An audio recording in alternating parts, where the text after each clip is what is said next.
तो दोस्तों, आज आप लोग के लिए ज्योग्राफी का पार्ट 5 क्वेश्चन देखेंगे। आज का है टॉपिक सिंचाई एवं बहुउद्देशीय परियोजना। इस वीडियो को ज़्यादा से ज़्यादा लाइक, शेयर एंड सब्सक्राइब करेंगे। आज का पहला क्वेश्चन देखिएगा सर, निम्नलिखित में से कौन सी वाटरशेड विकास परियोजना भारत की केंद्र सरकार द्वारा प्रायोजित है, जिसका उद्देश्य देखिए ग्रामीण आबादी को पानी के संरक्षण के लिए सक्षम बनाता है। तो इसका सही आंसर हरियाली हो जाएगा। क्वेश्चन नंबर 2 देखिएगा कि जीवन रक्षक अथवा देखिएगा बचाव सिंचाई निम्नलिखित में से बताया गया किसे इंगित करता है। तो ये PWP सिंचाई को इंगित करता है। क्वेश्चन नंबर 3 देखिएगा परियोजना और नदी। भाखड़ा नंगल ये परियोजना हो जाएगा कहाँ? सतलज नदी। राज्य पूछेगा सर तो ये हो जाएगा पंजाब, हरियाणा, हिमाचल प्रदेश, राजस्थान। रिहंद परियोजना ये हो जाएगा रिहंद नदी पे ही हो जाएगा। हीराकुंड बांध महानदी पे और चुटक बांध हो जाएगा सुरू नदी पे। क्वेश्चन नंबर 4 देखिएगा बुक्सा बांध परियोजना भारत के किस राज्य में स्थित है? तो ये हो जाएंगे सर बुक्सा बांध परियोजना पश्चिम बंगाल में। क्वेश्चन में देखिएगा 5 बहुउद्देशीय नदी घाटी परियोजना को आधुनिक भारत का मंदिर किसने कहा था? तो ये भारत के प्रथम प्रधानमंत्री पंडित जवाहरलाल नेहरू ने कहे थे। क्वेश्चन नंबर 6 देखिएगा सर भारत के सबसे पुराना जल विद्युत स्टेशन कौन सा है? तो ये हो जाएगा सिद्रा पोंग। ये पड़ता है सर पश्चिम बंगाल में। देखिएगा क्वेश्चन नंबर 7 देखिएगा तिलैया बांध तो हो जाएगा बराकर नदी पे। देखिएगा पंचेत हिल बांध तो ये हो जाएगा दामोदर नदी पे। राणा प्रताप सागर बांध तो ये हो जाएगा चंबल नदी पे। अब देखिएगा माता टीला बांध तो ये हो जाएगा बेतवा नदी पे। क्वेश्चन नंबर 8 देखिएगा कृष्णा नदी पर निम्नलिखित में से कौन सा बांध निर्मित किया गया है? तो ये हो जाएगा श्री सैलम बांध हो जाएगा। क्वेश्चन नंबर 9 गोविंद बल्लभ पंत सागर जलाशय किस राज्य में स्थित है? तो ये हो जाएगा उत्तर प्रदेश में स्थित है। क्वेश्चन नंबर 10 गंडक परियोजना किन दो राज्यों की संयुक्त परियोजना है? तो ये बिहार और उत्तर प्रदेश की संयुक्त परियोजना है। क्वेश्चन नंबर 11 निम्नलिखित में से कौन सा युग सुमेलित नहीं है? तो देखिएगा सर ये जो है मिदनापुर ये कंसावती नदी पे ये सही है। देखिएगा तवा प्रोजेक्ट कृष्णा नदी पे नहीं सर यही गलत है। तवा प्रोजेक्ट जो है ये तवा नदी पे है और ये तवा नदी जो है नर्मदा की सहायक नदी है। कहाँ? मध्य प्रदेश में। कहाँ? मध्य प्रदेश में। देखिएगा मेटूर डैम तो गलत हो गया option number B. Mettur dam जो है ये कावेरी नदी पे ये भी सही है। इकाई प्रोजेक्ट ताप्ती नदी पे यानी तापी नदी पे ये भी सही है। क्वेश्चन में देखिएगा 12 सूक्ष्म सिंचाई पद्धति में देखिएगा संदर्भ में कौन सा कथन सही है? तो सही कथन समझना है सर मृदा से उर्वरक पोषक हानि कम की जा सकती है। तो हाँ यह वर्षाधीन खेती की सिंचाई एकमात्र साधन है? नहीं सर एकमात्र साधन कैसे है?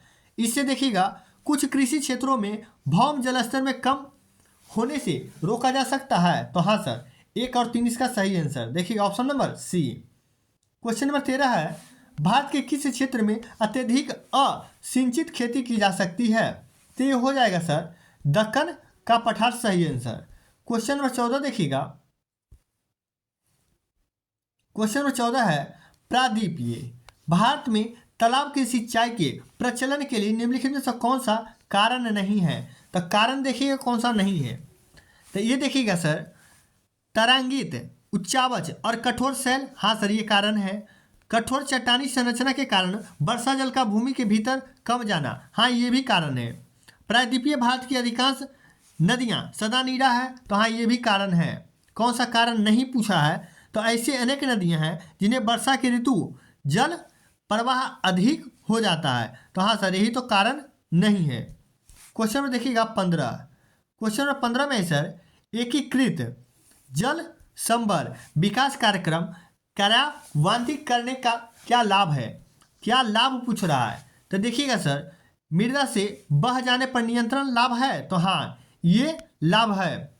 और देखिएगा देश की 12मासी नदियों को मौसमी नदियों से जोड़ना ये लाभ है? तो नहीं ये लाभ नहीं है। वर्षा जल संग्रहण तथा भौम जलस्तर का पुनर्भरण। तो हाँ सर ये लाभ है। प्राकृतिक वनस्पतियों का पुनर्निर्माण, तो ये भी लाभ है, यानी 1, 3, 4 सही हो जाएगा, option number C. Question number 16, राष्ट्रीय जल नीति 2012 विश्व के नवीकरणीय जल संसाधन का कितना प्रतिशत भारत में होने का अनुमान किया गया है? तो इसका सही आंसर है 4%। क्वेश्चन नंबर देखिएगा 17, क्वेश्चन नंबर 17 है निम्नलिखित में से कौन सा जलाशय चंबल नदी पर बना हुआ है? चंबल नदी पर जलाशय, तो ये हो जाएगा राणा प्रताप सागर। क्वेश्चन नंबर 18, भारत के सबसे लंबी सिंचाई नहर कौन सी है? तो इंदिरा गांधी नहर। ये पानी कहाँ से लेता है सर? तो इस सतलज नदी से जल मिलता है इसको, इंदिरा गांधी नहर को। क्वेश्चन नंबर 19, भारत में भौम जल सर्वाधिक उपयोग करने वाला राज्य कौन से हैं? तो देखिएगा पंजाब, हरियाणा, राजस्थान, तमिलनाडु, ये सभी राज्य हैं। क्वेश्चन नंबर 20, दक्षिण भारत में सिंचाई व्यवस्था का अग्रदूत किसे माना जाता है? तो सर और सर कॉटन को माना जाता है। देखिएगा परियोजना और नदी, मैथन परियोजना ये हो जाएंगे सर बराकर नदी। कौन सा? बराकर। सलाल परियोजना चिनाब नदी। दुमखर परियोजना तो ये हो जाएगा सिंधु नदी। टिहरी बांध ये देखिएगा भागीरथी नदी, इसका सही answer. Question number 22, Sardar Sarovar परियोजना से लाभान्वित होने वाले राज्य गुजरात, महाराष्ट्र, मध्य प्रदेश, राजस्थान। तो हाँ सर ये सभी राज्य हैं। क्वेश्चन में देखिएगा 23, ये बांध और नदी कह रहा है। देखिएगा दुलहस्ती बांध कौन सा नदी हो जाएगा? तो ये हो जाएगा चिनाब नदी। दुलहस्ती चिनाब। देखिए गांधी सागर ये हो जाएंगे चंबल। और देखिए अलमाटी ये हो जाएंगे कृष्णा नदी, और तबा नदी ही हो जाएगा। क्वेश्चन नंबर 24, निम्नलिखित में से कौन सा ड्रिप सिंचाई पद्धति के प्रयोग से लाभ है? तो देखिए खरपतवार में कमी ये लाभ नहीं है। देखिएगा मृदा की लवणता में कमी ये भी लाभ नहीं है। मृदा अपरदन में कमी, हाँ सर यही तो लाभ है। ऑप्शन नंबर देखिएगा बी केवल 3 सही। भारत की सिंचाई क्षमता सर्वाधिक भाग किस माध्यम से पूरा होता है? तो सर्वाधिक पूछेगा तो ये हो जाएगा लघु परियोजनाओं से, छोटा छोटा जो परियोजना होता है उससे। क्वेश्चन नंबर 26, बहुउद्देशीय अंतरराज्यीय सिंचाई परियोजना पोल्लावरम परियोजना किस नदी पे स्थित है? तो पोल्लावरम जो हो जाएगा सर ये गोदावरी नदी का सही आंसर हो जाएगा। क्वेश्चन नंबर 27, भारत के किस भाग में सिंचाई के साधन के रूप में तालाब का सर्वाधिक प्रयोग होता है? तो दक्षिणी भारत। और राज्य पूछ देगा सर तो ये हो जाएगा तमिलनाडु। क्वेश्चन नंबर 28, त्रिवेणी नहर किस नदी पे से निकलती है? त्रिवेणी नहर किस नदी से निकलती है? तो त्रिवेणी नहर जो हो जाएगा सर इसका गंडक नदी से निकाली गई है। क्वेश्चन नंबर 29, निम्नलिखित में से कौन सा झील प्लेट विवर्तनी की गतिविधि का परिणाम है?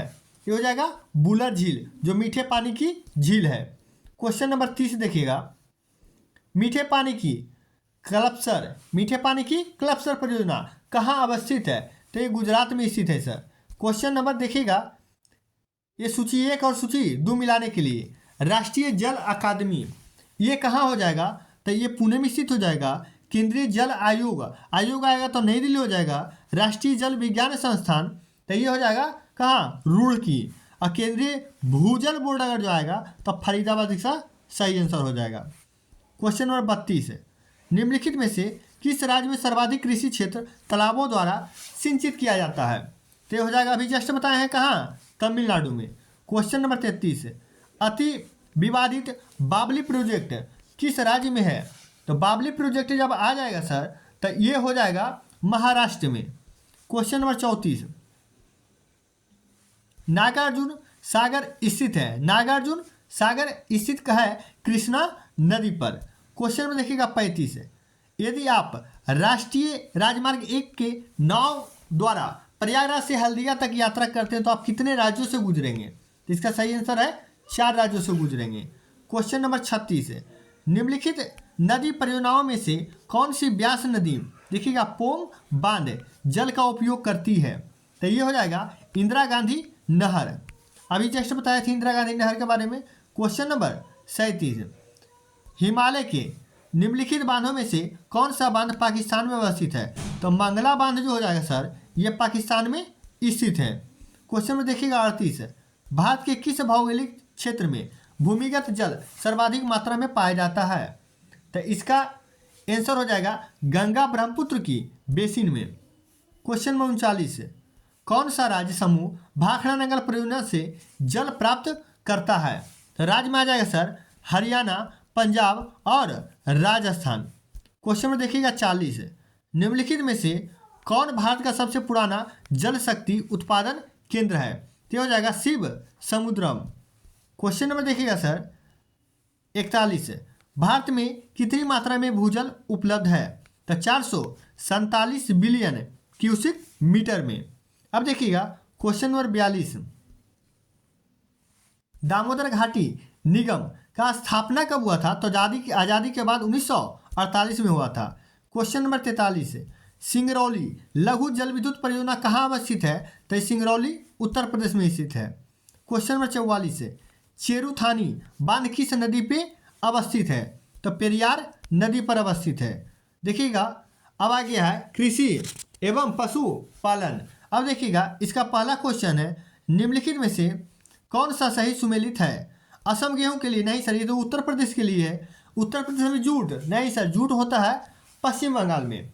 अब देखिएगा गुजरात चाय नहीं सर, चाय सबसे बेहतर है पश्चिम बंगाल का दार्जिलिंग का। अब देखिएगा केरल रबड़, तो हाँ सर यही तो सही है, केरल रबड़ के लिए है। भारत में निम्नलिखित में से किस जानवरों के उच्च गुणवत्ता वाली ऊन पाई जाती है? तो देखिएगा सर पश्मीना बकरियां और अंगोरा खरगोश का सबसे उच्च गुणवत्ता वाली ऊन प्राप्त किया जाता है। क्वेश्चन नंबर 3, निम्नलिखित में से कौन सा एक जीवन निर्वाह कृषि का उदाहरण है? तो हो जाएगा स्थानांतरित कृषि। क्वेश्चन नंबर 4, कुल शस्य क्षेत्रफल में देखिएगा वास्तविक बुआई क्षेत्र के अनुपात को क्या कहा जाता है? तो इसको सर शस्य सघनता कहा जाता है, शस्य सघनता। क्वेश्चन नंबर 5, देखिएगा प्रधानमंत्री कृषि सिंचाई योजना का एक उद्देश्य निम्नलिखित में से कौन सा नहीं है? देखिएगा सर क्षेत्र स्तर पर सिंचाई के निवेश की अभिसरण प्राप्त करना, ये तो है। सिंचाई के अंतर्गत कृषि क्षेत्र का विस्तार करना, ये भी है। जल का अपव्यय रोकने के लिए खेत स्तर पर ऑन फार्म यानी जल उपयोग क्षमता को बढ़ाना, तो हाँ सर ये भी तो है। अब देखिए तो कौन सा नहीं है? तो देखिए डी वाला नहीं होगा, जब सब है तो डी वाला नहीं होगा। देखिए प्राकृतिक आपदाओं के कारण फसलों की हानि से किसानों का बचाव, यही तो नहीं है सर। देखिएगा क्वेश्चन नंबर 6, भारत में सर्वाधिक दूध देने वाली बकरी की नस्ल कौन सा है? तो ये जमुना परी है। क्वेश्चन में देखिएगा 7, क्वेश्चन नंबर 7 है भारत में श्वेत क्रांति के जनक पूछेगा तो ये हो जाएंगे डॉक्टर वर्गीज कुरियन हो जाएंगे। क्वेश्चन नंबर 8 देखिएगा निम्नलिखित में से कौन सी फसल भारत की रबी फसल है? देखिएगा रबी में आ जाएगा सर कौन? गेहूं आ जाएगा। और खरीफ में देखिए धान में होता है खखरी, धान में क्या होता है? खखरी, तो खखरी से हो जाएगा खरीफ फसल। धान के समय जितना चीज़ भी बोया जाता है वो हो जाएगा खरीफ फसल, और गेहूं के सीजन में जितना चीज़ भी रोपा जाता है वो हो जाएगा रबी फसल हो जाएगा। क्वेश्चन नंबर 9 देखिएगा निम्नलिखित कथनों पर विचार कीजिए। अब देखिएगा किन्नौर, ये सुपारी के लिए ये गलत है। किन्नौर जो है हैंडलूम हस्तलिप के लिए जाना जाता है। मेवात, तो मेवात आम के लिए, ये भी नहीं। मेवात देखिए भारत में पहले क्या है, कन्नी जो है क्लब के लिए जाना जाता है, कंटी क्लब। देखिएगा कोरोमंडल सोयाबीन के लिए, ये भी गलत है। कोरोमंडल जो है सर हार्ड रॉक सोने की खान के लिए जाना जाता है। क्वेश्चन नंबर 10 देखिएगा, इनमें से कोई नहीं इसका आंसर हो जाएगा। क्वेश्चन नंबर 10, निम्नलिखित में से कौन सी मिश्रित खेती की प्रमुख विशेषताएं हैं? तो देखिएगा इसका विशेषताएं हैं पशुपालन और शस्य उत्पादन को एक साथ करना, ये प्रमुख विशेषता है। क्वेश्चन नंबर 11, ट्रक फार्मिंग के संदर्भ में कौन सा कथन सही है? तो देखिएगा ये बाजारोन्मुखी फूल उत्पादन, ये कथन सही नहीं है। सब्जियों के वाणिज्यिक खेती, हाँ सर यही तो सही है। नकदी फसलों की बाजारोन्मुखी खेती, ये भी नहीं होगा और ये भी नहीं होगा। क्वेश्चन में देखिएगा 12, समांतर फसल एक उदाहरण है। देखिएगा, आलू के धान, नहीं सर ये तो गलत है। देखिएगा, गेहूं के समय सरसों, हाँ तो गेहूं के समय सरसों लगाते हैं, ये तो सही है। अब बाकी सब गलत है। क्वेश्चन नंबर 13, देखिएगा, मक्का भारत की स्वदेशी फसल नहीं है, इसे भारत में निम्नलिखित में से किसके द्वारा लगाया गया था? तो इसका आंसर हो जाएगा पुर्तगालियों द्वारा लगाया गया था। क्वेश्चन नंबर 14, निम्नलिखित में से कौन देखिएगा भारत में औषधिक रीजिन का मुख्य स्रोत है? तो ये हो जाएगा चीड़ पाइन का। क्वेश्चन में देखिएगा 15, जल कृषि हाइड्रोपोनिक्स के संदर्भ में कौन सा कथन सही है? तो देखिएगा, यह बिना मिट्टी के पौधे उगाने की एक विधि है, हाइड्रोपोनिक्स। क्वेश्चन में देखिएगा 16, स्टॉक फार्मिंग, स्टॉक फार्मिंग है क्या? तो ये सर पशुओं का प्रजनन है स्टॉक फार्मिंग। क्वेश्चन में देखिए 17, पूसा यशस्वी निम्नलिखित में से किसकी किस्म है? तो ये सर गेहूं की एक नई किस्म है पूसा। क्वेश्चन नंबर 18, निम्नलिखित को सुमेलित कीजिए। लाल क्रांति, आप जानते हैं लाल क्रांति टमाटर और मांस उत्पादन से होता है। बादामी क्रांति, तो ये सर मसाला उत्पादन से होता है, ये भी सही है। स्वर्ण क्रांति, तो ये बागवानी से, ये भी सही है। गोल क्रांति आलू से, ये भी सही है। क्वेश्चन नंबर 19 देखिएगा, गंगा के निचले मैदान की यह विशेषता, यहाँ देखिए वर्ष भर जलवायु की उच्च तापमान के साथ आर्द्र बनी रहती है। इस क्षेत्र के लिए निम्नलिखित फसलों के युग्म में से कौन सा युग्म सबसे उपयुक्त है? तो सबसे उपयुक्त हो जाएगा था तो धान और जूट इसका सबसे उपयुक्त हो जाएगा। क्वेश्चन नंबर देखिएगा 20, क्वेश्चन नंबर 20 है, देश में प्रथम कृषि विश्वविद्यालय की स्थापना कब की गई थी? तो ये सर 1960 में किया गया था। क्वेश्चन नंबर 21, भारतीय कृषि में निम्नलिखित उत्पादकता का कारण क्या है? तो ये आवश्यक से अधिक लोगों के कृषि कार्यों का लगा रहना, तो हाँ सर ये भी है। जोत का छोटा आकार, हाँ ये भी है। उत्पादन की पिछड़ी तकनीक, हाँ ये भी है। उपयुक्त में से सभी इसका आंसर हो जाएगा, उपयुक्त सभी सही है। क्वेश्चन में देखिएगा 22, भारत में देखिएगा संकारे यानी चालू जोतों का सबसे बड़ा औसत आकार क्या है, किस राज्य में? तो इसका सही आंसर क्या हो जाएगा? 22 का हो जाएगा राजस्थान में। क्वेश्चन में देखिएगा 23, निम्नलिखित हरी खाद वाली फसलों में से किसमें नाइट्रोजन की मात्रा सर्वाधिक जाती है? तो ये देखिएगा बोड़ा, जिसको लाम्बिया कहते हैं। क्वेश्चन नंबर 24, हरित खेती से सन्निहित कौन सा है?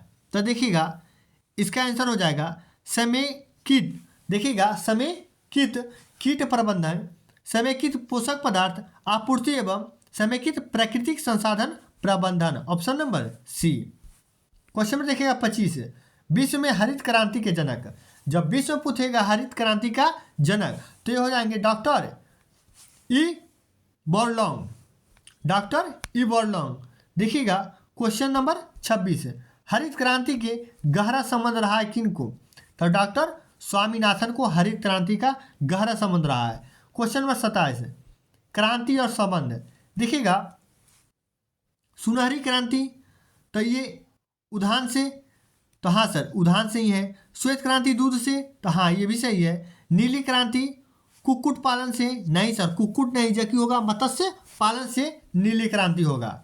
हरित क्रांति कृषि से, तो हाँ सर ये भी सही हो जाएगा। आज का क्वेश्चन यही समाप्त होता है। इस वीडियो को ज़्यादा से ज़्यादा लोगों में शेयर करें और अपने परिवार को आगे बढ़ाएं।